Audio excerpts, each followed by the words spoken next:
One of the unexpected discoveries that I've made through making this work is the correlation between New Age religions and modern day conspiracy theories.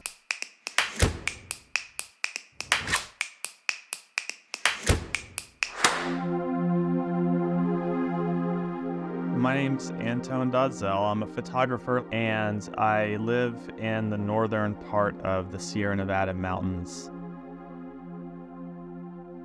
A lot of my work revolves around focusing on mythology and belief and religion within the United States and seeing how that belief says about our culture and what it says about the communities that we form and the bonds that we form with each other. My series, Part of Fortune and Part of Spirit, is really an investigation into contemporary religions that have formed within the last 30 or 40 years in the United States. A lot of my investigation and research is into what are the things that people are inspired by to create new myths in a society, and maybe also in a more critical sense, what might be the reasons that someone is prone to believing in something that may not seem like it exists within reality whatsoever. One of the unexpected discoveries that I've made through making this work is the correlation between New Age religions and modern day conspiracy theories. And a lot of those are completely unrealistic and fantastical and scary and dangerous in many ways, but they're also very entertaining. It just seems to translate almost seamlessly into our current political realm. There's a very deep-rooted history, starting from the Puritans all the way to the present, of new religions being formed and new leaders claiming to be prophets within this landscape.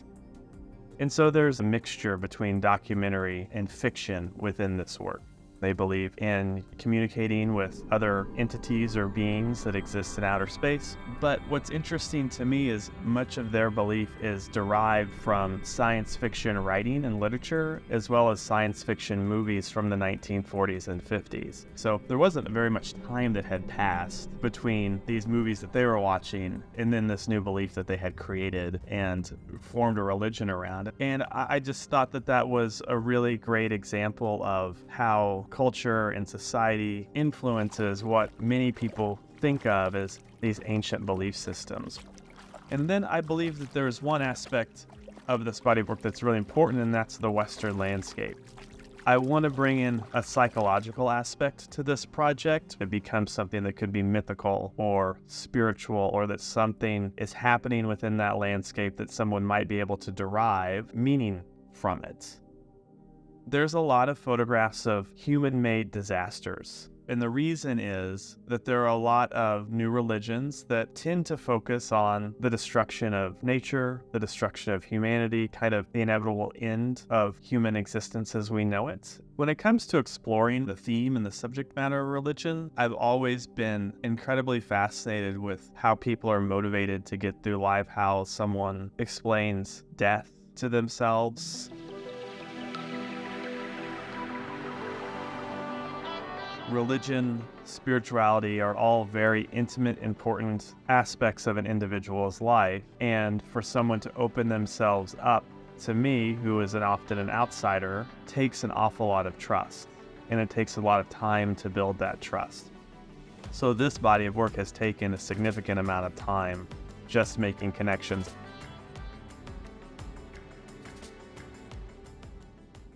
This is an archival image from NASA's archive. This is from the 1950s, and it was one of the first cancer radiation treatment therapies that was being documented. I wanted to focus on this image because it's a very direct reflection of new technology of a particular time period, as well as kind of that notion of dealing with the idea of death.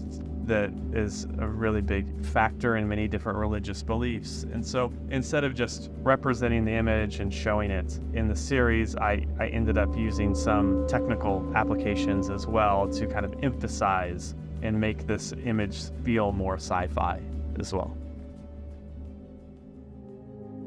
The image here was taken in Imperial Valley in California, which is really close to the Salton Sea. It was a place I had explored quite a bit while making this work. And I feel like this image in particular is a representation of this kind of romanticized notion of the American West landscape. And a photograph that I think maybe if someone were to come upon this scene of these birds flying over the mountains could be inspiring in a spiritual experience. And that's what I wanted to represent with this photograph. I think it's fairly simple, but within this series, there's certainly a mixture of these romanticized images as well as some of the ones that are more apocalyptic. And this one is kind of the brighter, hopeful image in the series. So this photograph is of Dave, who is someone that I've photographed for many years. And so we actually went to a spot that was sacred to him. He began this ritual process, and we tried to make a very cinematic image that could fully represent the feeling that he received while he's doing this religious ceremony for himself. Dave has something that he's lit on fire in his hand, and it's causing some of the smoke to come up. He's right next to the riverbank, which is a place that he normally goes to just for contemplation. And so we really tried to make something that felt like the viewer could feel the power behind his particular spiritual practice. I think what we wanted within this photograph is it to be very over-dramatized, to emphasize the ritual and to make it have more of kind of a psychological feel to it.